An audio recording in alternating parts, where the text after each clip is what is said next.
प्रदान किया। मैं धन्यवाद देना चाहता हूं माननीय मुख्यमंत्री भजन लाल जी शर्मा साहब का, राजस्थान में भारतीय जनता पार्टी की सरकार का जो बहुप्रतीक्षित लोकतंत्र सेनानी सम्मान बिल 2024 लेकर आई। ये बिल प्रदेश की बहुप्रतीक्षित आवश्यकता थी। मैं बताना चाहता हूं कि देश के गौरवशाली लोकतंत्र की रक्षा हेतु जिन लोगों ने निडरता के साथ, साहस के साथ संघर्ष किया, जेल गए, अत्याचार सहा, घोर यातनाएं सही, और उन वेदनाओं को सिर्फ उन्होंने नहीं सहा, सभापति महोदय, उनके परिजनों ने भी उस पीड़ा, उस तकलीफ को सहन किया। लेकिन ये स्वाभिमानी लोग, ये साहसी लोग इतनी यातनाएं, अत्याचार और पीड़ा सहने के बाद भी सिर्फ गौरवशाली लोकतंत्र के लिए संघर्ष करते रहे, जेलों में जाते रहे और 21 महीने तक हमारे वो लोकतंत्र सेनानी जेलों में रहे और बिना किसी कारण।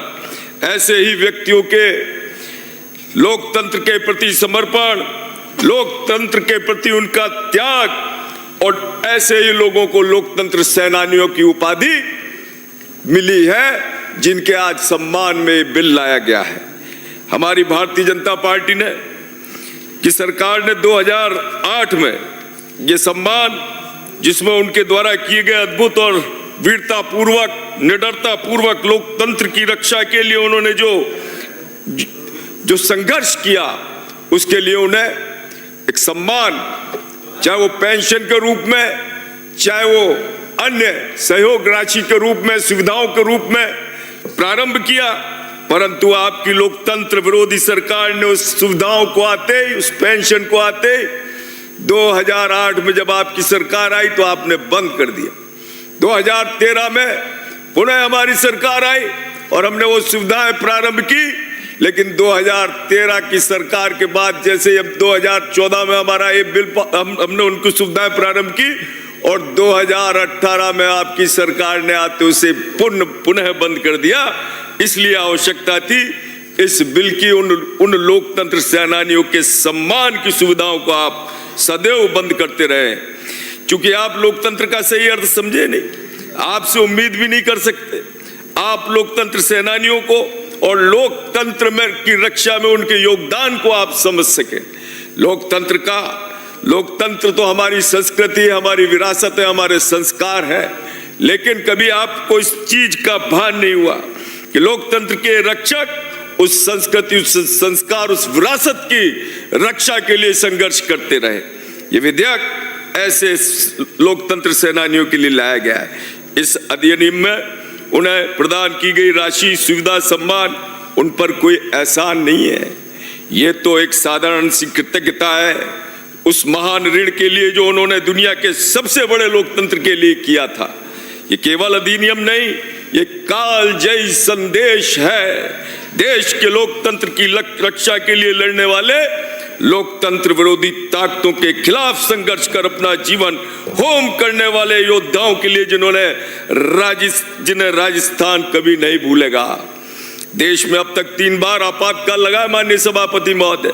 पहला आपातकाल 1962 से 68 जब भारत चाइना का, चीन का युद्ध हुआ, 1971 में दूसरा जब पाकिस्तान का युद्ध हुआ, और तीसरी बार 25 जून 1975 को जब 1975 से 21 मार्च 1977 तक ये 21 महीने की अवधि दुनिया के सबसे बड़े लोकतंत्र के इतिहास का कालखंड नहीं, काला खंड था। इस काल में आपने, अंग्रेजों ने जो अत्याचार किए ना, उनको भी आपने पीछे छोड़ दिया। देश के इतिहास का काला अध्याय 21 महीनों के अंदर आपने लिखा। आपातकाल में आपने मानवाधिकार का गला घोटा, प्रेस का गला घोटा, सरकार के खिलाफ कोई आम आदमी राय व्यक्त करता था तो उसको जेलों में ठूस दिया गया। सामाजिक कार्यकर्ताओं और पत्रकारों तक को आपने नहीं छोड़ा। आपने जिस प्रकार सरेआम लोकतंत्र की हत्या की है, आप लोकतंत्र के हत्यारे हैं। लालू यादव जी ने तो अपनी पुत्री का नाम ही मीसा रख लिया था। और जो आप मीसा और DIR लेके आए, maintenance of internal security act और डिफेंस ऑफ इंडिया रूल्स 1971, इन्हें लगाकर आपने राजनीतिक बंदियों पर अमानवीय अत्याचार किए और अकेले मीसा कानून में ही लाखों लोगों को आपने गिरफ्तार किया देश भर में। आपको तो लोकतंत्र में आप अच्छा है बोल नहीं रहे हो, क्योंकि आपके पास अधिकार भी नहीं है लोकतंत्र को बोलने का। 1939 में 1580 वोट लेकर सुभाष चंद्र बोस, उनको आपने अध्यक्ष नहीं बनने दिया। इसी प्रकार आपने 1946 में कांग्रेस की 15 में से 12 प्रांतीय समितियों के समर्थन के बावजूद सरदार वल्लभ भाई पटेल को आपने अध्यक्ष बनने से रोका नहीं रोका। और महारानी गायत्री देवी, उनके पुत्र जो महावीर चक्र के विजेता थे भवानी सिंह जी, उनको जो है आर्थिक स्मगलिंग कानून में आपने गिरफ्तार करके तिहाड़ जेल में भेज दिया। बीमार पड़ गए तो उनको चिकित्सक भी उपलब्ध नहीं कराया आपने। ये हाल रहा है प्रदेश में। जिस प्रकार से मीसा बंदी और DIR बंदियों की संख्या हमारे यहाँ लगभग 1100 से ज्यादा है। आप हमें लोकतंत्र की क्या दुहाई दोगे? आप बातें करते हो, आपके दो नेता तो बहुत बड़ी बड़ी बातें करते हैं, कहते हैं लोकतंत्र के लिए खून बहा दिया, बलिदान कर दिया, लोकतंत्र बचाया। अरे ये लोकतंत्र सेनानी नहीं होते ना तो अफगानिस्तान और पाकिस्तान की तरह भारत के हाल हो गए होते। माननीय प्रतिपक्ष के नेता, 12 जून 1975 को जब इलाहाबाद हाईकोर्ट ने श्रीमती इंदिरा गांधी को चुनावी धांधली का दोषी पाया, उन पर चुनावों में सरकारी संसाधनों के दुरुपयोग का मामला सिद्ध हुआ, उनका निर्वाचन रद्द करते हुए 6 वर्ष के लिए चुनाव लड़ने के लिए उन्हें अयोग्य ठहराया। ये पहला केस था जिसमें देश के प्रधानमंत्री को 5 घंटे तक कोर्ट में खड़ा रहना पड़ा। सुप्रीम कोर्ट ने इस मामले में उन्हें संसद की कार्रवाई से भाग लेने की छूट तो दे दी थी, परंतु उन्हें वोट देने के अधिकार पर रोक लगा दी थी।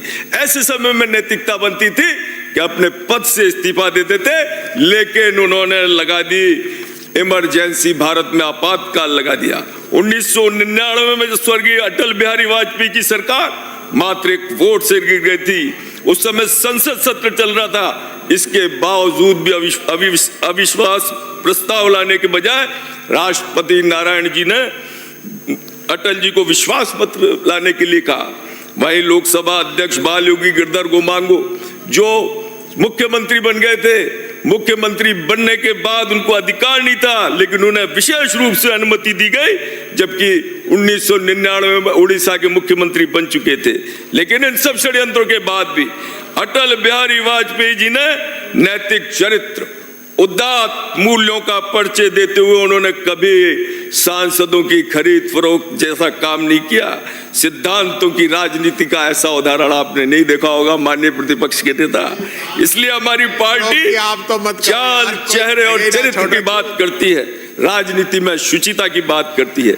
1986 की बताऊं आपको, तलाकशुदा महिला शाह बानो को पति से गुजारा भत्ता देने के सुप्रीम कोर्ट ने आदेश दिए थे, लेकिन मुस्लिम पर्सनल लॉ बोर्ड के दबाव में आकर तत्कालीन प्रधानमंत्री राजीव गांधी जी ने संसद में मुस्लिम महिला तलाक अधिकार संरक्षण कानून 1986 पास कराया और सुप्रीम कोर्ट के फैसले को पलट दिया।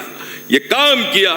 लोकतंत्र की आत्मा का हनन कैसे होता है ये उस समय सबने देखा था अपनी आंखों से। क्या देश की जनता ने कांग्रेस को इसलिए बहुमत दिया था कि उसका उपयोग कर एक बुजुर्ग महिला के अधिकारों को कुचला जा सके? या ये न केवल संविधान की हत्या थी बल्कि न्यायपालिका की भी हत्या इस केस में की गई थी। कांग्रेस को जिस भरोसे ने जनता ने वोट दिया था ना, उस विश्वास की हत्या थी। सब वोट देते ना, तो कितना बड़ा जो है शाह बानो केस आपने पलटा। कर्नाटक में मुस्लिमों को आपने सरकारी ठेकों में आरक्षण आपकी सरकार देने जा रही है। क्या? देश के संसाधनों पर पहला हक मुसलमानों का आपने बताया और सांप्रदायिक हमें ट्रैक पे रहो। जो बिल है ना जो लेके आए उस पे रहो। ये बिल पे ही बात कर रहा हूं। आसन से लोगों को डायरेक्शन देते हो सभी प्रतिपक्ष के नेता कहते हैं मैं बिल पे आ जाता हूं। आप ही पटरी चेंज कर रहे हो। इस बिल की धारा 3 में सम्मान राशि माननीय आगे सभापति बिल जी, पे आ रहा हूं। एक बात कह देता हूँ, सबसे आखिरी वाला चिकित्सा मेरा नंबर सहायता है, निःशुल्क। एक एक का जवाब दूंगा, जब फिर भागना मत बोलोगे? लास्ट में मैं बोलूंगा। तब बात करना। इस बिल की धारा 3 में सम्मान राशि, चिकित्सा सहायता, निःशुल्क परिवहन सुविधा की पात्रता में अपवाद के माध्यम से लोकतंत्र सेनानी के पति या पिता को परिवहन सुविधाओं से वंचित किया गया है, जो सही नहीं होगा। इस बिल की धारा 8 बिंदु संख्या जिस प्रकार दिवंगत लोकतंत्र सेनानी की मृत्यु के पश्चात पति या पत्नी को सम्मान राशि, चिकित्सा सहायता का हकदार बताया, इसी प्रकार लोकतंत्र सेनानी की मृत्यु के उपरांत पति या पत्नी को भी इस बिल की धारा में संशोधन कर परिवहन सुविधा मिलने का प्रावधान भी जोड़ा जाए। इस बिल की धारा 4 के बिंदु संख्या 3 में लोकतंत्र सेनानी जो 30 दिवस से कम समय के लिए जेल में रहने के लिए आवश्यकता बताई है, जो उचित नहीं है, इसको संशोधित करते हुए 10 दिन की अवधि की जानी चाहिए। इस बिल की धारा 5 की उपधारा 3 में अंकित है कि लोकतंत्र के सेनानियों को संबंधित जिला मजिस्ट्रेट द्वारा पहचान पत्र भी उपलब्ध कराया जाना बताया गया।